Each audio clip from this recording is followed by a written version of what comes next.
Greetings, car fanatics. Today I'm going to show you how to set up the suspension on a brand new mountain bike. So we'll be setting the sag and the rebound on the suspension in the front as well as in the back. Let's go ahead and get started.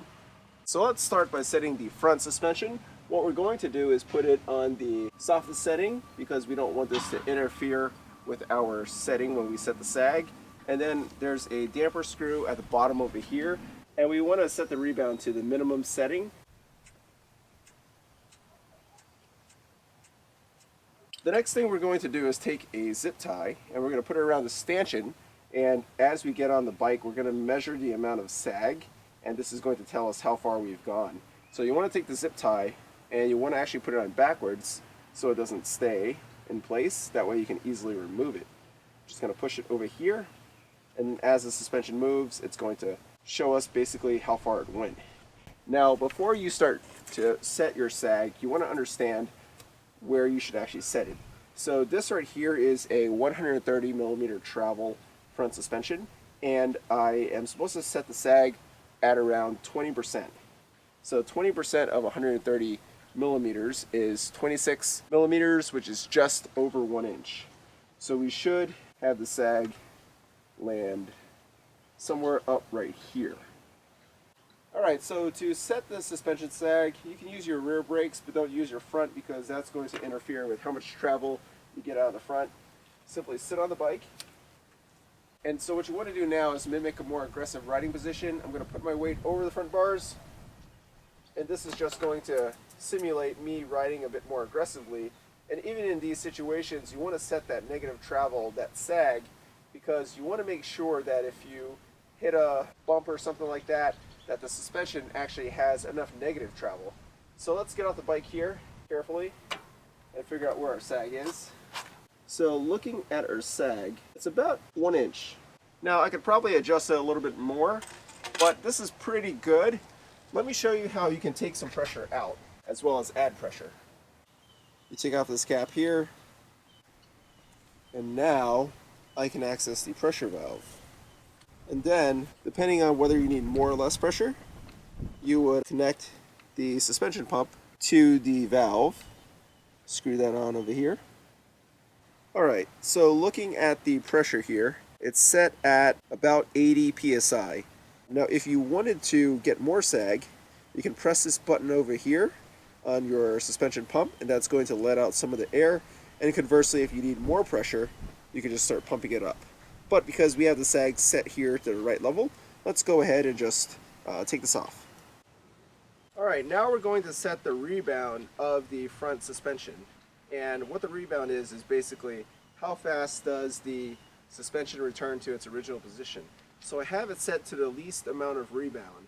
And if you don't have enough rebound, what's going to happen is your front fork will just be too bouncy. And if you have too much rebound, your front fork is not going to return back to its position quick enough. And what that means is if you hit successive bumps, you can actually bottom out your front fork. So you just want to get over your handlebars and give it a nice press down and see if that wheel stays on the ground or if it pops up. So the front wheel is hopping off the ground, which means I have too little rebound. Let me show you what happens if I put the rebound setting all the way to the max.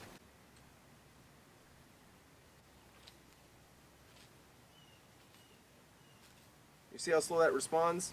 If you hit a lot of bumps back to back on the trail, you can end up bottoming out that front fork.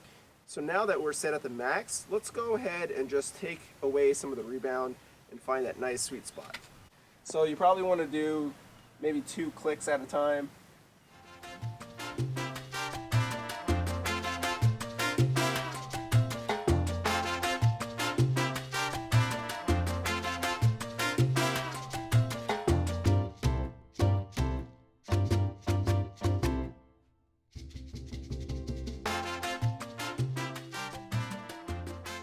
Alright, I think that's pretty good. The wheel is not hopping off the ground or anything when I put a bunch of weight, but it's responding back pretty quickly, so it's a nice balance. So what I would recommend you do is start off with the minimum and then start adding rebound until the front wheel stops hopping off the floor, or you can start with the most amount of rebound and then reduce the rebound until you do get the tire to hop off the floor. And then when it does hop off the floor, just add one more increment of rebound. Alright, so this is how you basically set the sag and the rebound on the front fork. And other front forks might have different settings like a low and a high speed rebound, but this front fork only has a single speed rebound adjustment. And as for the compression, you can't adjust it here, but this right here you can really dial when you're on the trail based on the conditions here. Most of the time I'll probably set this to somewhere in the middle. Alright, so the rear shock is a little more complicated to set up. You can't just measure how much sag you want based on the amount of travel. The rear suspension here has 120 millimeters of travel, but the actual air shock itself only has a 44 millimeter stroke. And you can tell how much stroke your air shock has because there should be a label on it that tells you. But in this case, it's 44 millimeters, which is just under 2 inches of travel. And based on the owner's manual, I want to get anywhere between 15 to 20% sag in the rear. So what we're going to do here is put the zip tie on the air shock, and then we're just going to get on the bike, not using the rear brakes at all, and we're going to measure the sag and see if we have the right amount set. Alright, so without using the rear brakes, let's go ahead and just get on the bike and sit on the saddle and try to put most of our weight on the saddle. And if you want to make sure you're not bouncing around or anything like that, because you could end up inaccurately measuring the amount of sag, so what you want to do is just push it back up when you're on the bike and then sit into it. And now we're going to carefully get off the bike without bouncing. Alright, so using our ruler here, so we should be aiming for anywhere between 15 to 20% sag.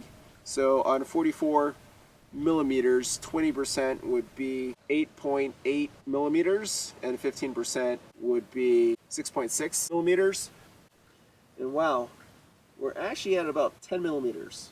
That is too much sag on the back. So let's go ahead and increase the air pressure. Alright, so let's access the air valve here. We'll take our suspension pump and screw it on. We're at about 120 psi on this rear shock, and we need to add just a little bit of pressure. Let's go ahead and pump this up. I'm going to say maybe about 130 might be enough. And then what we can do is we can always back off the pressure as needed to adjust that sag. So now we're at 130. Let's take this off.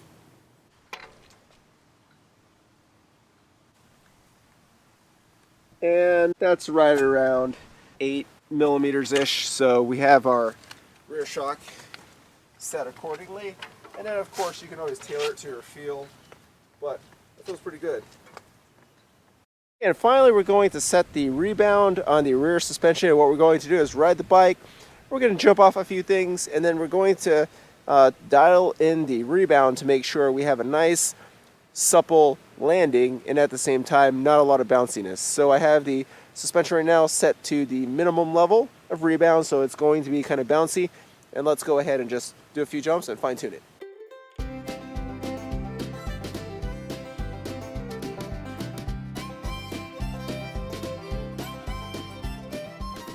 Alright, car fanatics, this is how you set your suspension on your new mountain bikes. I think I have it dialed in nicely for my type of riding, but of course if you're out there on the trail, bring your air suspension pump with you and you can always make fine-tune adjustments for the particular trail and style of riding you want to do for the day. If you like this video, give it a thumbs up and subscribe to the channel.